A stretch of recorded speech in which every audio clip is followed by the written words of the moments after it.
Welcome to the greenhouse. I'm Ramanath, your farm host. So yeah, it's mid-July, so everything's starting to bloom nicely. Here we have your classic nightshades, the tomatoes, peppers, and eggplants, all of the same family, and all very happy to grow in a greenhouse. And here we have an unusual species for the greenhouse. This is a millet that's been growing wild in our garden and has found its way in the greenhouse. It's a very hardy crop and it's very drought tolerant, although it gets lots of water here on the drip line. And over here we have our cucumbers. We train them up, more space up than across in a greenhouse. And you can see they like to cluster here, and yeah, they're all kind of coming ready now. And here we have another oddity in the greenhouse. This is a buckwheat plant, normally grown outside, but very happy inside. This actually is one plant, and it's branched off thousands of times and just about to go to seed. This is a carrot. It's actually very ready to go. They start early in the greenhouse. Carrots are tuned to the weather, so when it's warm they start to grow. And then here we have another unusual plant in a greenhouse, but very successful, the strawberry, which started small and has now taken over all the space it possibly can and more. And we're actually using this as a breeding ground for strawberries. You see it's making all these runners here, and eventually they'll get rooted here on the pathway, and then we'll transplant them to some other space, probably outside. And then, here we have our wall of tomatoes, which do very well in a greenhouse and like to climb.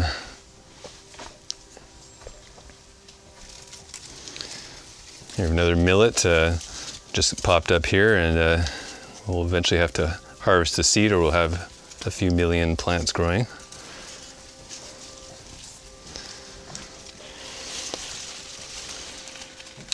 And here's a black currant, another plant normally not in the greenhouse, but we're finding things grow much better here and survive the winter nicely, sheltered. Got a nice little grasshopper there making its home. So yeah, as you can see, a greenhouse is an excellent environment for plants to grow, especially here in Canada, where our seasons are unpredictable and extreme. And the greenhouse provides also the shelter from the harsh winds and the hail that we had the other day as well. Okay, so here we have our brassica section, different kinds of greens, from broccolis, cauliflowers, Brussels sprouts, cabbages, and a few potatoes and other things interspersed, as always. And then here we have a big patch of kale. This came from one kale plant that I just shook last year. Took root quite nicely, and it's been very productive thanks to the immense amount of rain we've had. So we have all different varieties of corn. Some of them are actually corn that we've been growing over and over again, saving our own seed. You can see there's different varieties of size. Some are fast-growing corn, and some take their time. And these are plum trees. They're just getting started. This is their third and fourth year, and we're training them to basically hold hands together, and this way we have fruit along a wall. It's the escapalier method. And you can see they're just starting to fruit. We've got a little plum here just getting started. A couple plums. So yeah, over time what we'll do is slowly bend each branch over. So this one will come this way, and this will come this way. So yeah, raspberries are coming into season. It's a nice variety. It's kind of a saffron color. And yeah, raspberries do pretty well out here. Just give enough rain and cow manure and they produce quite nicely. And then this is our apple tree nursery. We've got 4 rows of little shoots starting. They start up as they're called whips, and then as they grow up, we're going to transplant them throughout the garden in different spots around our valley. So this is a cherry tree. It actually comes from Edmonton, Alberta, so very hardy in the winter, and essentially because our seasons are so erratic and extreme, we have to make sure that the plants we get can survive all extreme conditions. So this one's about 4 years old and just getting going. We'll probably get cherries next year.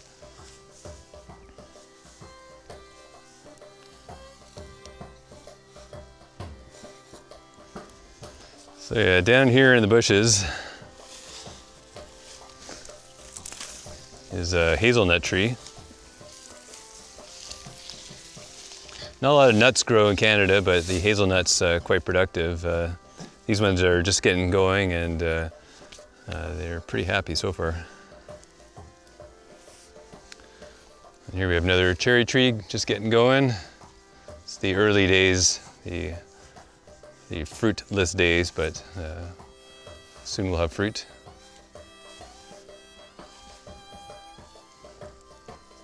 This is a haskap, also known as the honeyberry. It's actually already fruited. It's one of the earlier fruiters. And it's another one of those winter tolerant plants.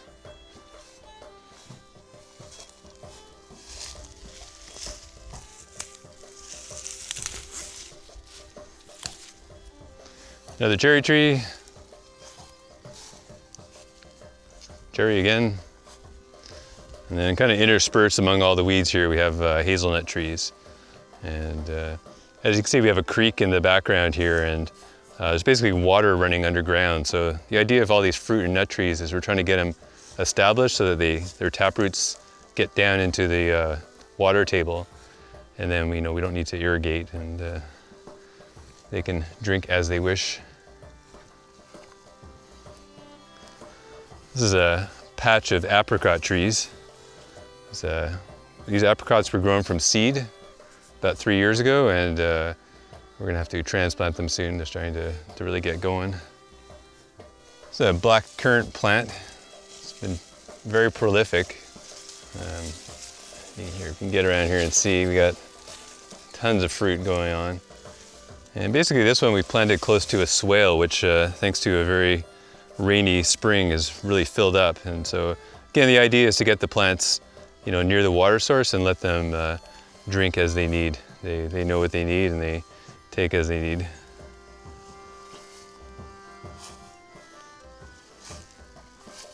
So this is a early apple orchard. These are some of the apple whips that we've transplanted. They take a little time to get going after they transplanted. These were transplanted in the fall, and actually they rooted pretty nicely, and now they're starting to bloom a little bit.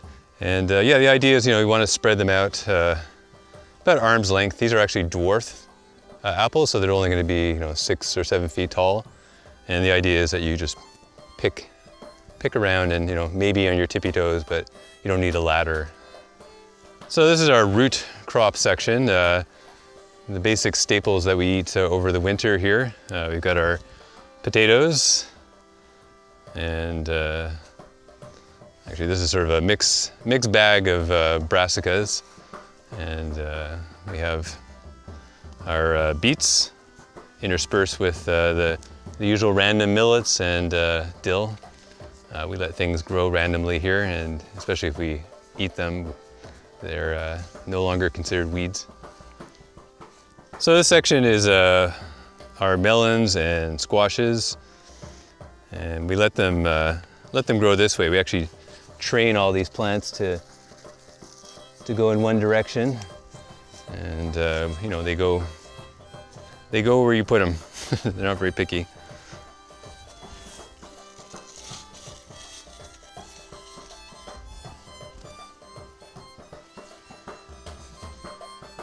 So yeah, now they're just starting to flower now, and eventually we'll have this is zucchini and different kinds of melons. And another staple crop here in Sharonagh Village is carrots. This is a whole row here. They grow quite nicely, and they store pretty much till next summer in the root cellar. And here we have got beans that are just about to fruit, start to make little beans. There's actually a purple bean, one of our specialties here, a really nice colored variety.